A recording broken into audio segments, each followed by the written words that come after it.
Hi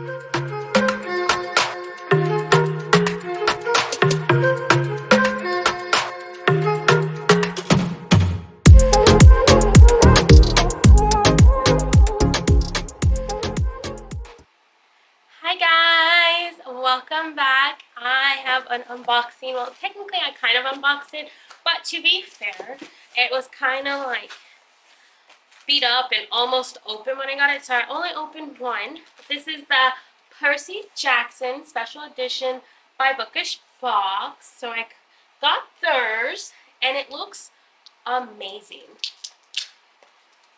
So just a quick unboxing. So, if you have never read the Percy Jackson, or I guess now at this point watched any of the movies or Disney's show version of it, it's about a demigod, so half human, half child of a god. In this case, a Greek mythology god, specifically Poseidon, and how he goes to a half-blood camp, and he goes on many different trials and all different things like that, and it's just so cool. And this is like the special edition version that they've done, and it is by Rick Riordan. And one cool thing about him is Rick Riordan, a lot of his writing is based on mythology, and what mythologies he may not know, or feels like it's part of, if it's attached to a certain culture that he himself is not attached to, he actually reaches out to somebody within that culture and has them co-write it with him, so that way he's not being one of those people who talks about other people's cultures and not really know anything about it. He actually gets people who have lived it or are studiers of it, and it's part of their culture, and so I'm always like a big fan of his because of it. But yeah, this is, I think, the first few, and then it's not all of them, because they're doing a part A and a part B, so I'm definitely going to be collecting all of these.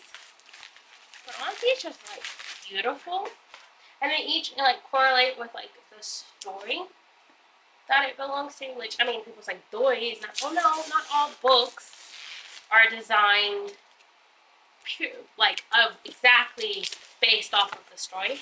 They may be like, you can tell it's inspired by the story, but you can't just be like, oh yeah, Labyrinth, that is in the book and stuff like that. It may be like an interpretation of it.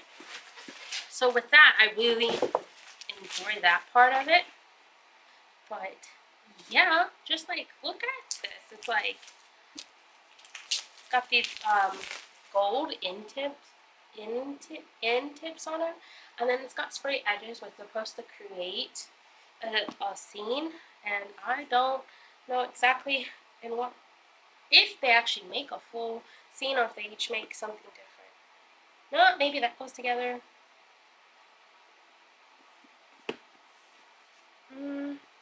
Maybe they don't make a full like scenery. One thing I wish as well is that it would be like 1, 2, 3, and 4, so that way you know, because this is just like, if you know, you know, and if you don't, you don't, and I'm like, that's kind of frustrating. I would assume that they make something, but on the top of my head, I don't know what. But anyways, these edges are amazing. Like, look at that. I'm just like in awe. It's so pretty. And then I want to say the first one is signed. Look at that. Yes!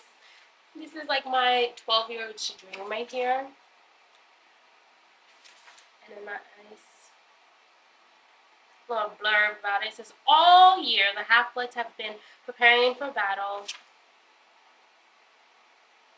Well, this is the last one, dude. I'm not going to read that one. So it gives you a summary of it. Are all of these signed by him? Oh my god! It looks like they're all kind of signed. Ah! Percy Jackson, the Titan's Curse. Yeah! That is exciting. Sea of Monsters. Also signed. Aha. So this one, Lightning Thief is the first one. And it says, "You shall go west and face the God who has turned. You shall find what was stolen and see it safely return.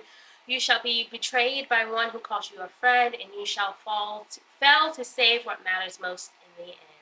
So each time Percy goes on a journey or an adventure, Oracle always, or the Oracle Daphne or a descendant of Daphne, is always the one who gives him a prophecy, which then kicks off the story, which is very Greek mythology. But and it shows you Half-Blood Camp. Cool. And it is signed. Cool. It says, "Percy Jackson is a good kid, but he can't seem to focus on his schoolwork or control his temper.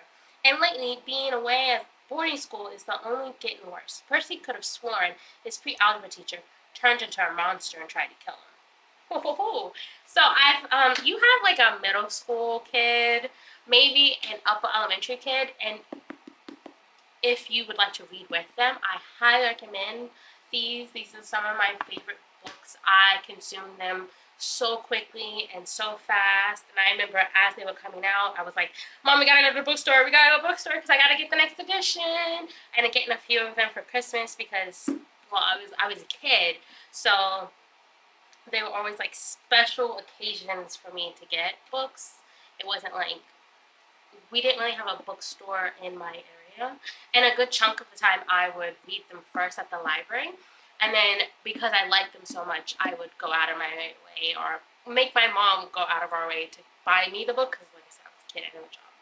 But yeah, even as an adult, I would like to go back to read these and then continue because by the time he moved on to like the Roman mythology, I was in upper high school, almost about to go into college, and I just did not have the time to read it like I wanted to, and then I just never gone back. So I would like to reread these and then continue on to the Roman version of it, which Percy makes a splash in there too, which is really cool to see that crossover. Yeah. Let me know if you've read the Percy Jackson series, even though it's called like the Olympian, Percy Jackson and the Olympians. If you've read any of them, tell me what your favorite book is or what is your favorite character. If not, I do recommend, I'll link them down in below so you can go get your own copy and see if you like to twinkle into this world of Greek mythology in modern times. Once again, remember everything you do on my channel really does matter, so please make sure you like, comment, and subscribe. Thank you for being here. Bye.